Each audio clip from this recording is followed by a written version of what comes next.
Hey, everybody, welcome to another episode of Necessity versus Commodity. I've got the amazing Mark Lim here. Mark is somebody that has been running ads. He's a media ad buyer. He's been doing amazing things for years in the space. Him and I are actually connected because of several different masterminds. Also, because when I'm working with a client, I'm building basically eco sales systems for them, but I do not run ads for them. So I have multiple people in my network that are amazing, like Mark, that if my clients are looking to run ads, I can go, hey, you need to go talk to Mark. He's going to knock this out of the park for you. Because Mark has managed well over 7 figures of ad spend. He helps coaches, businesses online scale 6 figures plus every single month. One of the key things I love about Mark is he doesn't like comparing, like going, hey, running this much ad spend brings in this much money, because some of the people he does work with are smaller business owners where every dollar truly does matter, and he wants to make sure those optimized. So I'm super excited to have Mark coming on.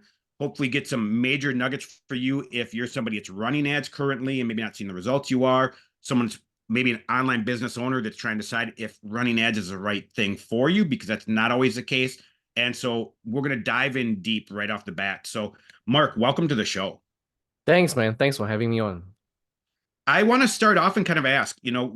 again, we connected because of you being somebody that's very, very fluent in running ads across a lot of different niches.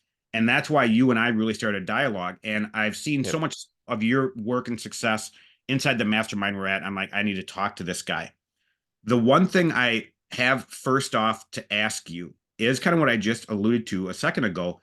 When do you feel like it's important for a business owner to launch ads? Is that something like if they're starting their business online, they should do that immediately?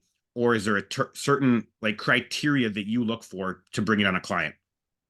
Right. So I think if it's a brand new business, the first thing that you really need to do is make sure that your offer is tested. Like you need to know that somebody actually wants what you're selling or offering, right? Agreed. Of course, if you have a larger war chest, like we always said, like if you have the funds, if you have deeper pockets, whatever you want to call it, running ads from the get-go, obviously, it's a way to test your offer as well. I know a lot of big names. I'm sure you do as well, and you've heard some of the big names, they do that as well. So that's definitely one way to do it.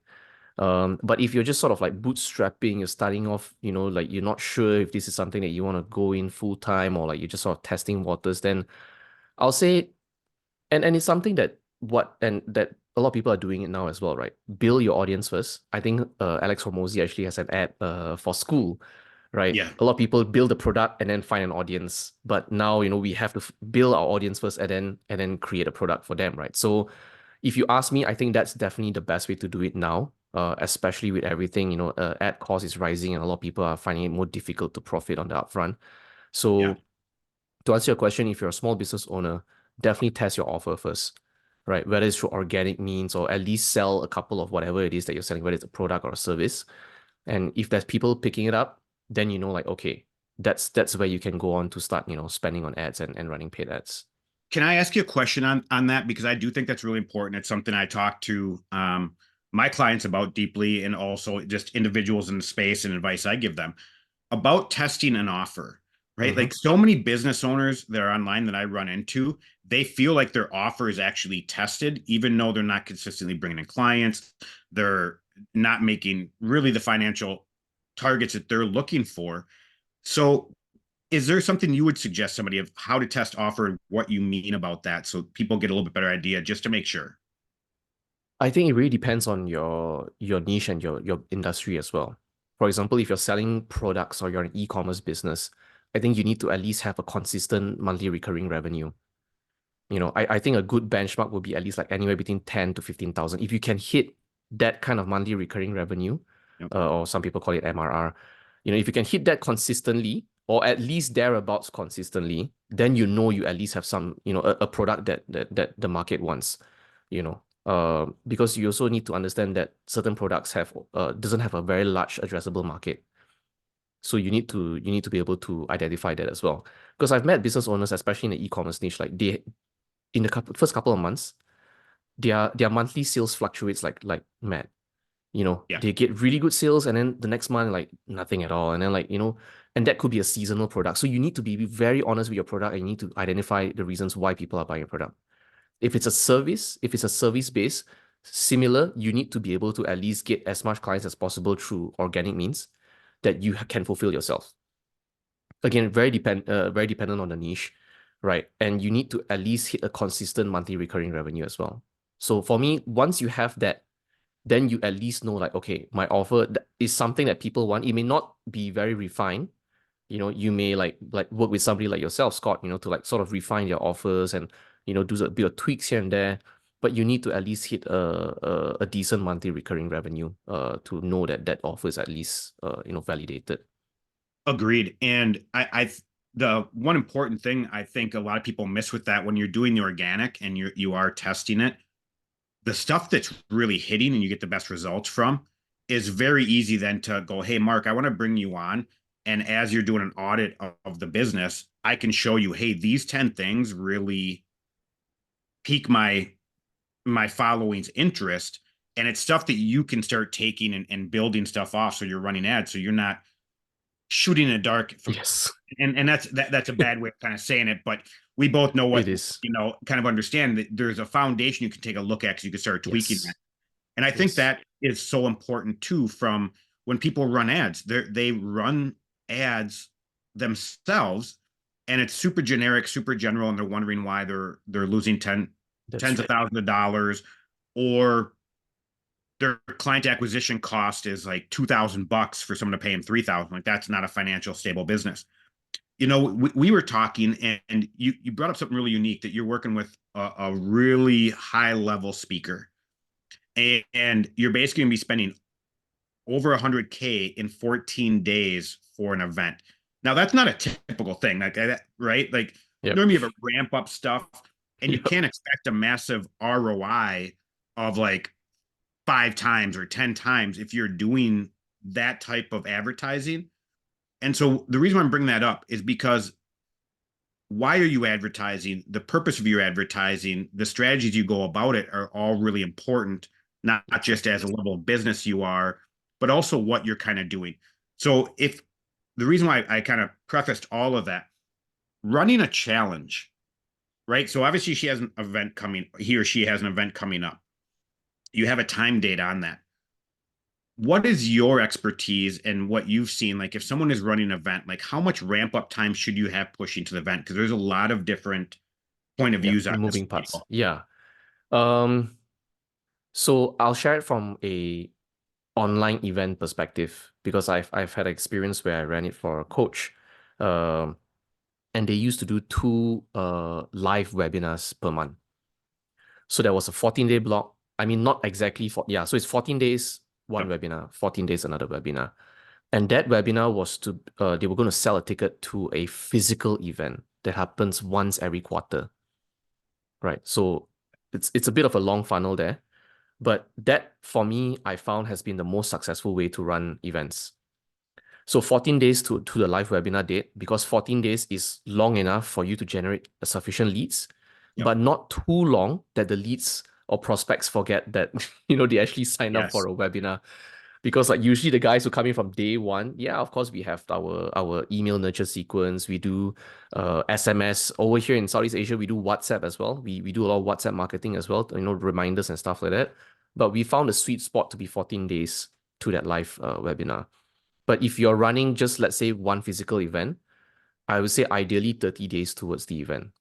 Okay. Ideally 30 days. But if from beyond a paid ads perspective, you should start running organic at least 60 days or 90 days leading up to that event, if it's a physical event. So you need to start creating buzz, start creating content. And then in the first 30 days, let's say, right? And then in the next 60 days, when you start running ads, people will have at least seen something or heard something of you, especially if you're not a very well-known coach or speaker. So I think that's the kind of time frame that people can sort of go with. I love that advice, and it's really interesting to me because so many the whole marketplace is changing right now, right? Like we can all agree that a webinar is successful. It's why a lot of people do it. A VSL is successful. Why a lot of people do it. Going to your just filling out a form, successful. It's why a lot of people do. It really depends on your business. Yes. But so many people are looking for that authentic human to human contact. And I see a lot of people really doubling and tripling down on their organic or Yes. live events, whether it's in-person events, or kind of the online, live webinar where it's Yes. Yep. actually a live webinar. Now, the thing that you brought up that was, I think I really want people to really realize how important of a nugget that you just dropped of, hey, we found a sweet spot of every 14 days to sell to a different live event, right? Yes. Yeah. And when we think about the buyer, why it's also important there, and I'm glad that I asked you that question because that's a huge data point that probably took a lot of money and a lot of time to find out. But if we do that 4 months out to a live event, people Yes. naturally go, oh, well, I can wait till next month to pay it, or I can wait for this. And so you already have an easy objection for the buyer in that live webinar. Be like, I'll put it off till next. I'm in. But we all know Yep. that within a week we forget what that we watched. We're not really excited about it. So that's really, really important. And that leads into the next question. When you're doing something like that, and Mm-hmm. following up, if we're talking 30 days out and someone shows to a webinar they don't buy, do you see them jumping into the next one or the third one and end up buying? Like, do you guys track that data? Like, what are some of the stats you see there? We realize that those who don't show up for the first webinar, they usually end up on our list. And then when we send out another webinar, like the same webinar, right, to get them on, the show up rate tends to be higher, but they usually, if they don't buy on the first or second webinar, they usually wouldn't buy further down. Okay. But it's not all loss. That's where a second offer or third offer can come in. It could be a downsell, a low ticket, or something into the community or something like that. So that has sort of worked quite well for us, in that sense. But just to add on to what you shared earlier, which was a very good point on how we lead up to that physical event, whether it's 4 months down the road. What has worked very well in the past when I ran for this client was that when they buy that ticket to the physical event, the first thing they get access to is actually uh, a community online, an online community. So, at least they don't have that, buyer's remorse of like, crap, I've just spent this much of Yep. money and I have nothing to do for the next 3 months, but, so they get to jump into a community, they start, they get to go through the program, right? Yep. And then there's just a lot of just community work going back and forth and just the whole build up towards the live event. And that's where we sort of dropped affiliate links as well to get them to bring more people in as well. So that has, for me, I've seen the best way to market a physical event. That's a huge nugget too. And it is building your audience too at the same time. Yes. Yes. And it's crazy to me how many people I've seen over the last 8-10 years being in the space are paying for ads. They're getting someone's email, they're getting someone's phone number, and they literally do nothing with any of that unless a person books a call. And it, Yeah. it absolutely is flabbergasting to me. And as an example, a couple of weeks ago, I joined a 3-day challenge from somebody that's pretty well known out there. And part of it was like, I might learn a nugget or two from this. And so I'm going to jump in. Mm-hmm. In that challenge, like day one had like 800 to 900 people in it. Okay. Now you have and they ran the ads for about 2 weeks. Now you have other people that run ads and they have like 3 people that show up. Now that's why it's so important to, like what you brought up earlier, is start organically and build an audience, because so many people when they start running ads like, oh, I'm going to do a challenge, this works. And because nobody knows you, because you're running ads you're not sure if the audience is actually looking for this challenge, and you don't have people already in your ecosystem to actually purchase that product from you, that you tend to have ads that fail drastically, cost you a bunch of money. Then when your event comes along, no one's there and you're like, this doesn't work, right? It's like, no, it does work, but you tried to skip step 2, 3, and 4, Yeah. That's and right. you didn't have the money to be able to pull that off, right? Like the Yeah. person that you're working with right now, over $100,000 in 14 days to pull this thing off. Where if they would have given themselves 45 days and it probably would have turned out way better. But looking at running ads, I want to kind of get into a little bit more technical and specific stuff Sure. because the last year and a half, 2 years, when iOS change happened, people are seeing like their no-shows skyrocket. They're not getting the leads or the calls, the sales, whatever. Like what used to happen just in the past year alone, things are getting tougher and tougher and tougher to really go out there. Why do you see that going on, and how do you help your clients break through that so they don't suffer from that? To be honest, Scott, the biggest reason, and it may be an unpopular opinion, the one reason I realized that this is happening is because one, the market is actually getting more and more sophisticated.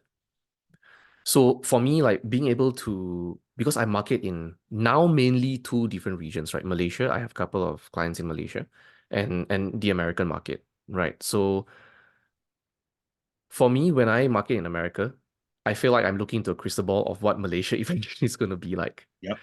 right? But since I've been in the American market as well for a couple of years, I've seen how things have changed, even for organic content. I'll Agreed. just give you a very simple example. Let's say we're trying to teach people how to make money online by starting a social media marketing agency, right? If you see content right now that talks about this, like, oh, this is something that you can do from home and make $10,000 a month. A lot of the comments will start going like, yeah, we've seen that before, we've heard that before. Everyone has told us that, but how? Show me how. I need to know how. So 2, 3 years ago, when you ran your ads and say like, this is a way to make 10,000 online, you know, Yep. all you need is a phone, a laptop, whatever it is, your internet and stuff like that. Everybody's going to buy, everybody's excited, everybody's going for it. But because the market has gotten more sophisticated, they know who the players are, they know who this person is, they know what that is, they know what, you know, Amazon FBA is, they know what YouTube automation is, they know all these different business opportunities, in the space. So now the next level is more towards like, why should I give Scott my money and not Mark? Yep. It's really just down to that. And that's why it's harder to get people on a call because like they know they've been on many calls before Agreed. and they know that this call, yeah, you say you're not going to sell me. But essentially a lot of the scripts are very similar. Sometimes I get on these calls just to sort of listen out to their offer and see what it is. Yep. And it's still the same. 2, 3 years down the road, it's still the same. Right? Because that's a whole different topic to talk about, right? Because the whole business opportunity model as well, business model as well is not great, to charge people just a one-time high ticket fee, and it's not easy to have an operational cost there. But yeah, back to your question, it's because I would say the market is more sophisticated right now. Yep. I wouldn't say that people can see through more bullshit. Yeah, maybe that as well. But what that means is that as service providers or as coaches, you really need to, number one, know your stuff. So like fake gurus and stuff like that, I honestly think their time is up. It's just a natural cycle kind of thing. So those people who actually really know what they're doing, they will be the ones who will be sticking around because then they are the ones who can actually really offer value. Right. I know it's controversial. I know people say like, oh, Hormozy shouldn't give out all his free stuff and things like that, but his long-term game is very different. Yeah. You know. So yeah, I would say like it's mainly because of market You sophistication, nothing you much brought on up ads. Yeah, you brought up several different things to unpack there, and I'm gonna just start with the one you just said, the Alex Hormozy thing, right? Like it blows my mind. People are like, "Oh, he gives everything away for free." Like, what a and I'm a firm believer that yeah, you do give a lot away for free, and you sell the implementation. So I do understand that, but at the same time, you can't give everything away for free. But his game is totally different. He's Yes. not looking at someone paying him $10,000 to go through the Yes. week course, right? Like his Yes. goal actually is to help everybody that's under $10 million That's to right. actually get to 10 million. So, as in school, for example, he can go invest like 20 to $40 million into That's school. right. And now he's got an asset that's a software that he can scale without being in a business. Boom, That's right. done, right? Like it's a That's right. totally different model, but he's helping out a ton of other online individuals doing it. And he also does a lot of brick and mortar stuff too, which That's a right. lot of people don't understand. Like, no, his goal actually is to buy brick and mortar assets and scale those up. Nothing to do with online business. So it's really ironic that people don't understand that he's playing a complete different game, right? Yes. Like a lot of the online Yes. individuals are playing baseball. He's playing football. Like that's the easy, well, it's a different And sport I he's playing. And I think So there's an argument going on there because like some marketers are saying like, you shouldn't do it for free and you should have a low ticket. Yeah, perhaps. But that really highly depends on your business model, right? And what is agreed. your long-term game, like you said, right? I'm not against giving things away for free, and I'm not against having a low ticket offer. It really depends on what your long-term game is, you see. If it's gonna be something like what Hormozy is doing, then yes, you can model him. But if Yes. it's not, I would strongly suggest to at least have something on a low ticket and like to at least help you. Agreed. And that you that was one of the things that you were bringing up right before that was market sophistication, Yes. right? Like if we go back 10 years ago when I first got in the online space, there weren't a whole lot of people. Oh, Now you if we just go 5 years back, wow, everything's becoming very out there and everyone's online. And to your point, everyone's seen the same ad. Everyone's hopped on a sales call or 10 with a company. And that could be for business. That could be for fitness. That could be for yep. making money. That could be for finding the love of your life, like all of Yep. it, right? Like Yep. there's not been a whole lot new. And as an example, like one of the clients that I just brought on, his dad is a famous basketball coach of like 50 years. And he was a very successful player, got into coaching, but then he worked at hedge funds, got into all that. And he wants to do like a leadership thing, right? Mm, And a coaching offer based around that. All of his material was the same general, generic information mm, that you see everywhere out there. Therefore, you're not going to attract anybody, right? And the only people that you attract are really someone that's probably never going to actually take action. yes. Yeah. And that's why that marketing part is so important. Because if you don't have that dialed in, to your point of like making sure that it's a tested offer, and Yeah. that includes like the personal branding, the business branding, how they intertwine to each other. Um, any ad you run is going to be very, very, very hard to become Very successful, difficult. Yes. and That's right. that's a bad place to be in. And I love the tiered offer options, and I want to talk to you about that and running ads because um that's what I do with a lot of clients. Like one client, she has a 9K offer. We just built a Mm-hmm. 3K offer, and we have a $97 entry Yep. offer, right? Depending what's going on. And so majority of people out there don't have that type of process, and you're missing Yep. out. If you have a coach and they've got a tiered offer, tiered funnels put in place, all three have been tested, all three are successful. Mm-hmm. Is there one that you suggest to run for ads and put majority of your money in right off the bat, or do you test all three? Like, what would you go if I said, "Hey, Mark, I've got this 97 offer, this 3K offer, and Mm-hmm. 9K offer, Mm-hmm. and I solve XYZ problem." Yep. Where would we start if I was hiring you?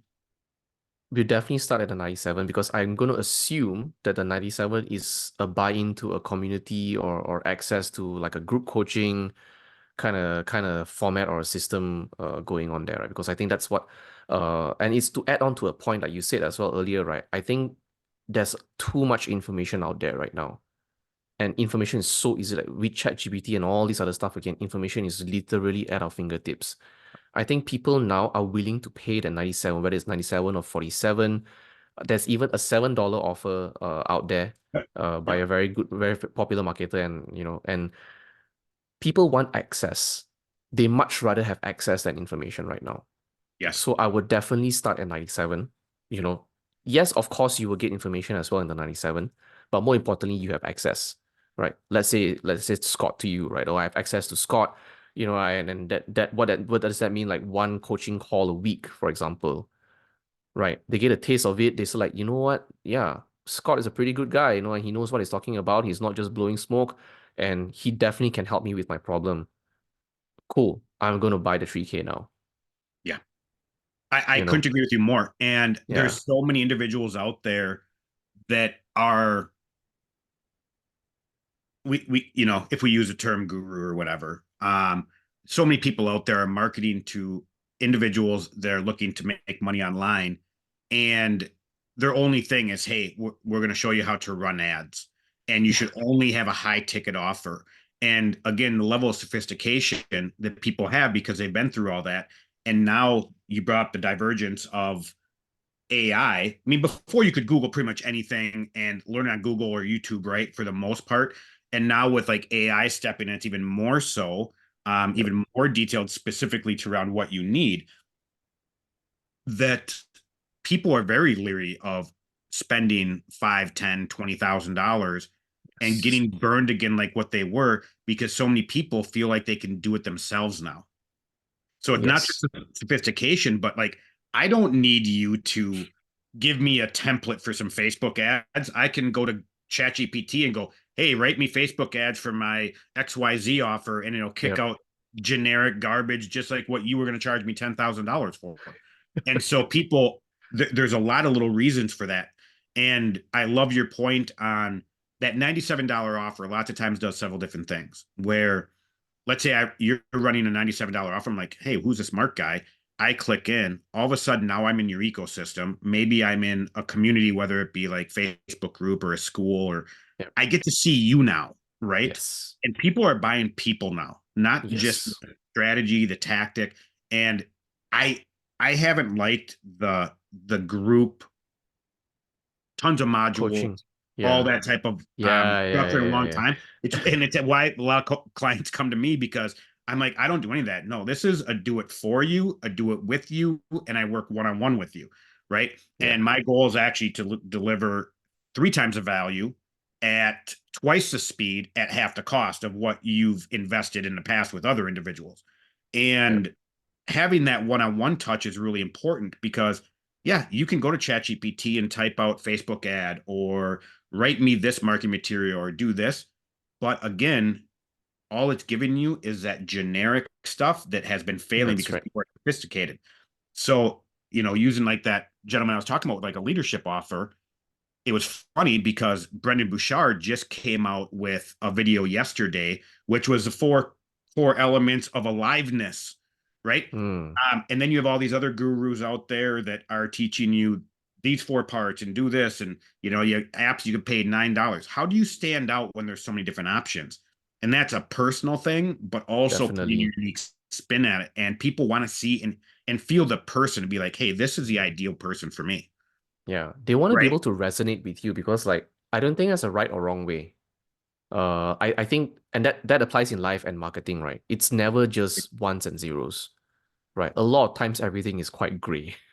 Yeah, To some extent, I would say, right? To some extent. So like people will, like there's a lot of hate for certain people who like to be flashy and stuff like that. I mean, like, hey, like they have their own audience and some people want that kind of lifestyle, right?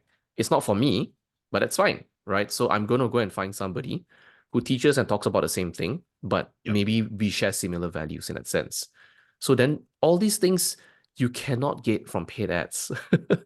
yes, Like I'm not going to be able to know like what kind of guy Scott is, right? yep, But I'm able to roughly tell if like like if you have an Instagram page and you share your values, your thoughts, and regardless of whatever it is, right? Because you'll always definitely find people who resonate with you, and you'll find people who do not resonate with you, and I think that's perfectly fine, right? I mean, like agreed. we don't have to fight. Yes, Like let everybody people just have qualify or disqualify yeah, themselves, yeah, right? Like exactly. 100%. Yeah, Exactly. So that's marketing as well, right? That's yep, marketing as well. And it goes back to the old principle, right? If you sell to everybody, you sell to nobody. yes, If you market to everybody, you market to nobody. yep, Right. So I think that's a very important component right now in marketing, especially and paid ads can only amplify that for you. correct. It Yes, cannot create that for you. yes. Yeah.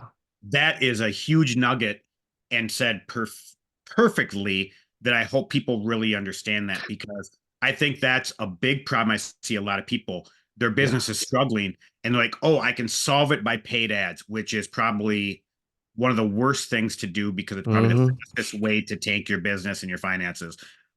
Because sometimes to optimize a funnel, it might be 90 days, it might Yes. be 9 days, it might be Yes. 90, right? And really to dial that in, like, I'm a firm believer, if you've got a good product, you've got the branding, all the proven stuff, like that's there. Like optimizing a funnel, I'd like to get your opinion on this. Normally it will take a week to maybe 4 tops. But still, when you're playing with stuff, like total optimization is probably going to take 90. Now, if you're trying to run ads and optimize it and you don't have these other pieces in place, good luck. It's It's never going to tough. be optimized, It's and you're tough. probably going to be ten to $50,000 in the hole in ad No, spend. yeah, and I think the worst part is when business owners try to do it all themselves. They have to understand like what you mentioned, Yes. right? When I started working with this guy as well, the offer is great. It we know that the offer is great. It works. They've optimized, they've tweaked the offer. It's been running for a couple of years. It just wasn't really as profitable as they like it to be. So when I came in, it took, I sort of just did a bit of a restructuring of the ad account. I mean, I can't take all the credit, right? Because like the copy was dialed in, the VSL was dialed in, everything was just dialed in. I just had to come in for the final piece of like making sure that the ad account and the campaigns are structured properly. And for us to optimize that, it took us about 7 days to 8 days. But that is Beautiful. with everything in place. And there was a team, like there's a guy who's like, who's been testing the VSLs and like everything is in place. But if you're a business owner and trying to do everything yourself, it can get very overwhelming, even for the most experienced marketer. Like Agreed. I've met business owners who are great marketers themselves, right? But you're just putting out fires all over the place, right? And that's when you just start to lose and don't and because you're spending your own money, Yes. your judgment is going to get clouded, and like you're just going to start doing a lot of things that you would not normally do. So I think business owners have to realize that as well. Yeah. And I love that advice. It's one of the things why I love, connecting with you and having somebody in closely connected with me that if a client wants to go and hire somebody, I know I can confidently send them to you because a lot of business owners setting up everything to begin with is a lot of work. Now you Yes. throw in running ads and like you Yes. said, like Oh, the emotional roller coaster you go on, like, oh, my ads are tanking today, and it's been 2 days. Yeah, it's Tuesday, Wednesday, yeah. and it happens every single week, right? Type of deal, and people freak out, and you start making really dumb decisions. So Yes. having somebody like yourself that is there to, number one, so you don't have to waste your energy or bandwidth focusing on the ads every single day, looking at creatives, changing things in and out when you know what the data points are, and making sure everything's. But then also say, hey, just a reminder, we're coming. It's Monday, we're probably going to see our ads dip tomorrow and the day after, Yeah. right? Just because we've seen it every single week, and all of a sudden, okay, cool, um, Yeah. type of aspect. Now, looking at a business owner and, you know, should you be running ads? Should you not? You brought up something unique that also I want to kind of maybe an elephant in the room because I've worked with other agencies in the past, and we would sometimes see people that would work with us, and they would be with us for 3, 4, 5, 6 months. Mm-hmm. Everything's working great, right? Dialed in. And then they're like, hey, I don't need you anymore. I can go do this on my own. Lots of times we see that business tank within 60 days Yeah. because we weren't managing that back end. And the sad thing is those people rarely reach back out. Yeah. So the elephant in the room kind of is, hey, when you have an ad buyer, should you keep that ad buyer on full time, long term? Or do you think, which, a lot of people in the space are like, hey, I'm gonna get an ad buyer, they're gonna come in for 60 days, they're gonna fix all my stuff, and then I'm free to go on my own. So if you were talking with me as a new potential client, would you be setting expectations like, hey, this is a long-term relationship and here's why? Or what what's your point of view on the elephant in the room? Definitely on the long-term relationship because like I think the best example would be like fitness. You go to the gym consistently for 60 days. Yeah, you probably start seeing some changes. You probably wouldn't get a six pack yet, but you're in decent shape, right? You're healthy. You can climb up a couple of flights of stairs and you're not panting or trying to, catch your breath. And then after 60 days, you go like, yeah, you know what? I'm in pretty good shape. Let's just go all out. Let's just Yes. eat whatever we want to eat. Let's just drink, till our heart's content, and it's fine, like we'll get back in shape again. So I think that's the problem, right? Like gets to a point where people start realize like, why am I paying this ad buyer? Everything is going smoothly.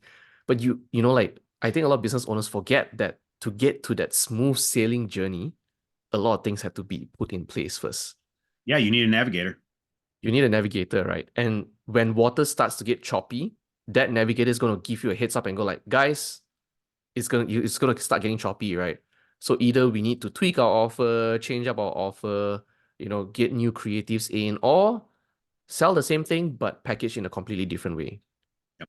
I'll give you an example. Like I was running ads for a crypto offer once, and during the bull markets, it was so easy to sell. Like didn't really matter what we put out. Everybody was Yeah. just so bullish. Like, yes, Crypto buy, buy yes, now. Yeah, crypto buy now. That's all you need. yeah, yes, a course to teach me how to make money. Yes, buy. And then the moment the bear market came, oh, silence. It was just silence. We went from six-figure months to like low five-figure, barely breaking even. But we didn't change the offer. All we did was we changed the messaging. So we kept the same offer. It was still the same program. It was still the same program, same offer, but we just changed the way we messaged. Instead of saying like make money, we say like preserve wealth. So that was a very big Yeah, contradicting it's a point. big People be shift. like, yeah, people like, what? Like preserve wealth in the bear market? Okay, I gotta go and check this out, right? Yep. We didn't hit the highest months as well, but it definitely helped us and it definitely improved our position, you see. So yeah, I'll say like things like that. If you don't have somebody in your company, or like if you don't have somebody running your ads or navigating your ads, you're not going to be able to foresee this happening, right? Because Yep. things can change very quickly. Whatever goes around in the world as well, I know like whether it's politics, whether it's geopolitics, it will affect people's buying behavior as well, you see. Yep. So if you don't have somebody to sort of foresee this happening, or like you can see trends, right? Because we look at ad accounts every other day, you know. And if you don't have somebody like this, then it's hard to prepare, head on. And like you said, right, 60 days, that's when things are really bad. Then you start to scramble like, okay, right, well, we need new creatives, but that's going to take another 2 weeks. Yeah. So by the time you restart everything, it's 3 months from when you stop working from, with the media buyer or the marketer or the CM or whoever it is, right? Yep. So I would say And like and yeah, and you bring up something really, really powerful and specific, like right there, because lots of times an owner, like if you don't have somebody like you checking the stuff on a very regular basis and kind of looking at the horizon and seeing the storm front coming in to preemptive strike that, you all of a sudden you're 2 weeks into that storm or a month into that storm, you've yes, lost a ton of money, and now you try something else. It's going to take 2 weeks to get that up and running. You're 60 days burned. yes. And It's very hard to that's why lots recover. of times like some people didn't come back to us because all of a sudden they're like, now I can't afford you. Two Yes. months ago, everything was fine and going great. And within 2 months, everything tanked.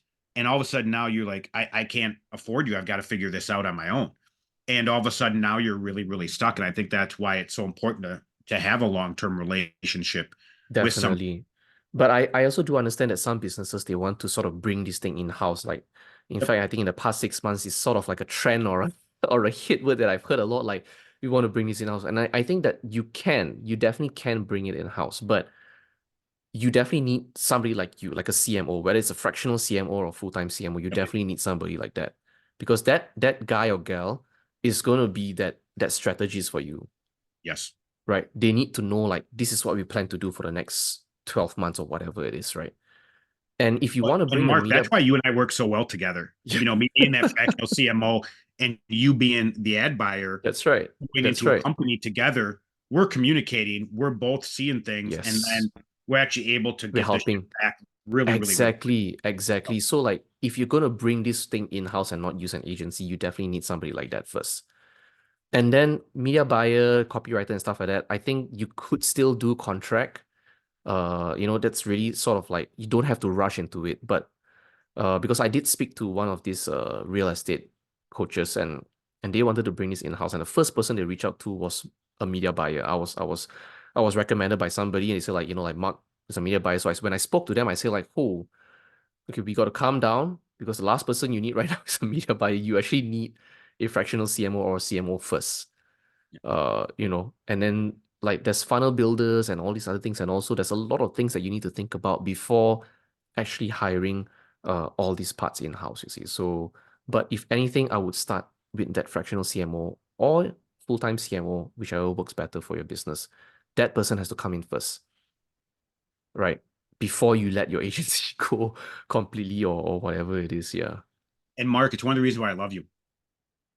A lot of ad buyers out there, a lot of agencies out there would have taken that person's money, not told them what they should do. Like, hey, you're not ready for this. And they would have taken their money for the next 3 months to 6 months, and it would have gone nowhere. Yeah. And they would have, and it's not always about the money, but 6 months No. of your business tanking, 6 months is more important than any dollar aspect Yes. there. And it's why I love you, Yes. because you're one of the people out there that will tell people, right? Like, and why people love working with you, because of that key piece that you will, hey, this is where your business is at. And there's not a lot of it. You brought up the in-house part, the level of sophistication, and also the way the tides are kind of changing a little bit. Again, I think so many people have hired marketing agencies in the past, and they've got burned drastically by them. And I think that's why they're looking at people bringing people in house, because they feel like, hey, they're an Mm-hmm. employee, they're going to do a better job, that blah, blah, blah, blah, blah. And there are some really good ad buyers out there that don't want an agency. They don't want it. So there are people out there that, no, Yep. I would love to come in and you just pay me a flat fee. I do this, boom, I'm part of your team, Yep. and awesome. So I think depending on what you're looking for, and understanding truly what you're looking for and what you truly need, where a lot of business owners don't actually, hey, here's where I truly am at, and honest with themselves. Yes. Yes. And so I think there's a big shift when it comes down to that, which also puts, you and I both in powerful positions of what we do. We're not, you're not a marketing agency. I'm not a marketing agency. You're not just your standard ad buyer. I'm not just your guy that's just going to write some copy together for you. We're both looking very strategically at Yes. whatever business to make sure that you're being put in the best place for success. And as an example, like some clients where we need to start over from the foundational stuff. Like, we Yes. can't move forward without, because that's where you're struggling. And some of them hate to hear it, but then Yeah. a couple of weeks in, they're like, oh my gosh, I love my business again. I can actually see everything coming together to where I can actually have a 7 or 8 figure business now. And that's a very powerful point. Now, I Yeah. know that you and I both have a hard stop today to get to our clients. What is a piece of advice that you want to leave people with? Like, we talked a lot of Mm-hmm. different things. We didn't talk a whole lot of strategy or tech or the pushing of the buttons or what it looks like, what you're actually do for people. And I think we do a second interview and maybe get into that so people get a little bit better understanding. I think a lot of Yep. people have a misconception on what an ad buyer truly does every day. Yeah. What Yep. do you want to leave people with for a couple minutes before we have to jump off? Um, I think from a marketing perspective, I think people should not be afraid of marketing. Like my background, I actually have a chemical engineering degree. I have a master's in chemical engineering. I never studied marketing at all. So like I don't have a marketing background. I was never trained in market as a marketer, but I still, of course, then I eventually invested in myself. I learned from different people and stuff like that, right? Marketing is really not as complicated as people think it is, right? Just make sure that you have a decent product.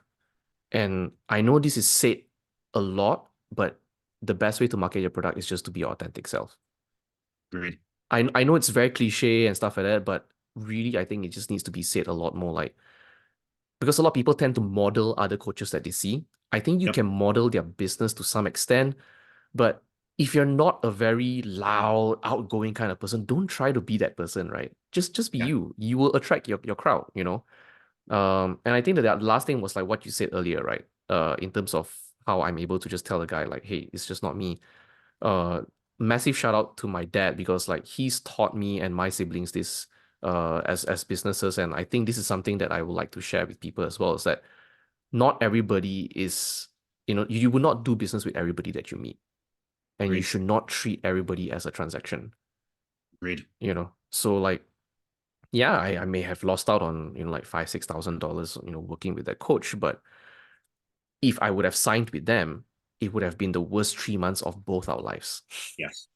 Yes. I couldn't agree more, Mark. It's You one of the reasons know? why you and I connect so well. That's Yeah. part of my DNA and who I am as well.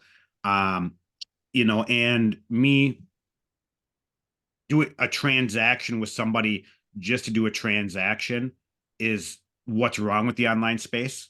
Yes. And I think that's the sophistication of the market. People don't want to be viewed just as a transaction anymore, Yes. which is why you're super successful in what you do, because you don't view people that way and you don't handle it that way. And also you don't treat your clients that way as well. Yeah. Um, but you brought something up too, is sometimes bringing in the wrong client, even if it works out financially for both of you, you're not supposed to work with everybody. Like I Yes. bring on a client that I'm not going to have fun working on your account. That could be because of the offer itself. That could be multiple different reasons. That could be our personalities just don't mesh for whatever Yes. reason. Yes. That could be that you are a do-it-yourselfer, or I will take your advice, but then not do Do what my you own thing. advise. Yeah. It could be a lot of different reasons, right? It could just be, hey, you met somebody else, it's the exact same in some form of capacity, but they're a closer friend or whatever it Yeah. may be, right? Like there's a Yeah. lot of so I'm glad you said about your dad too, because I was brought up that way also. Nice. And why I love working with people one-on-one too. So I love that nugget at the end. Thank you for this talk. It was amazing. I Thank can't you. Yeah. hour Thank you by for having already. me. Let's do something again shortly, like literally like in a couple of Definitely. weeks, and let's talk about like the back end and kind of what your day Yep. looks like. Yep. Maybe get some people that are doing some of the ads on their own, maybe a few different tips to help maximize. Yep.